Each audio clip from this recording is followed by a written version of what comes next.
Well, that's the interesting story, I think, about how one person can influence another person's life.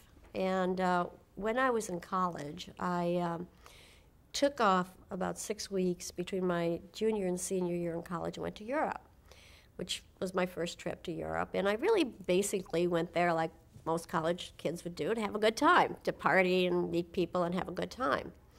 But I also was a serious student. I've always loved studying and learning, and I thought, well, while I'm there, I wrote ahead, and I wanted to find a few places in television that I could see what they were doing in television, or a few universities that I wanted to go and just audit a course, not even a whole course, but just go lectures. I wanted to find out if I could just sit in on a lecture and so forth. And one of those places was the London School of Economics. They stopped in. And I happened to hear a lecture by a gentleman who did change my life. And he was talking about geosynchronous orbiting satellites. Now, if you were 20 years old, would you think that would be the most sexy thing you would hear about? Probably not. I was fascinated, because I've always been fascinated with space now, you remember. A Sputnik and all those sorts of things really influenced my early childhood. I was just fascinated with space travel. So when I heard the story about geosynchronous orbiting satellites and how they were going to change this is 1966, how they were going to change communication patterns. We have to all remember, we had 3 television networks at that time, and very little else, very little in independent television or anything like that. And most people thought, well, that was plenty of television. And I wasn't even just thinking about television. I was thinking, when I was listening to this, he was talking about the ability to communicate without barriers around the world. And we also have to remember, this was the Cold War.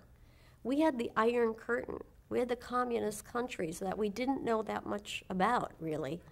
And I was fascinated with the idea that we could communicate behind the Iron Curtain and couldn't be stopped, because television and radio signals were jammed at the borders. They were stopped by interference by the communist countries.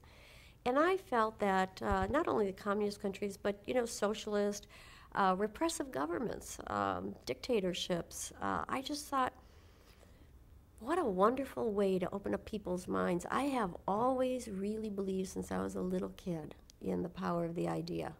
And I thought, what a powerful idea this is. I have to do something with this. And this is a gentleman that you all know, and everybody knows. His name is Arthur C. Clarke, and he's a science fiction writer. He wrote 2000: A Space Odyssey and many wonderful science fiction books. He's also a very well-grounded scientist, and he probably is the most scientifically accurate science fiction writer of our time, and still writes today. And he just so influenced me that I came back and I decided that I had to do something with that, and that I would write my master's thesis on satellite technology and how it was going to affect communications, governments, and societies in which we lived. And that's what I wrote my master's thesis on in 1968 when I did that at Michigan State University under Walter Emery, who was the professor of international law. Because it was very hard to find anyone that would take that as a subject. It was very esoteric at the time, very forward-leaning. In fact, as I went to several universities, and I really couldn't find anyone who would take it as a thesis. And it was lucky for me that I found Walter Emery, who was at which school? Michigan State, in Lansing, East Lansing, Michigan. He didn't know anything about satellites, and he wasn't really anything with communications.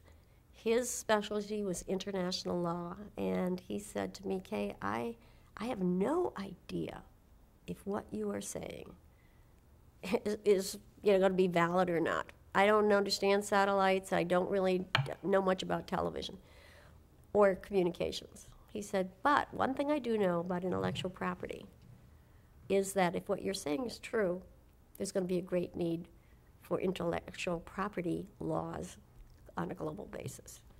And he was prescient in understanding that in his time. So it was really, he was a wonderful man, and I had a great time writing my master's thesis about that. And I decided that that's what I wanted to do.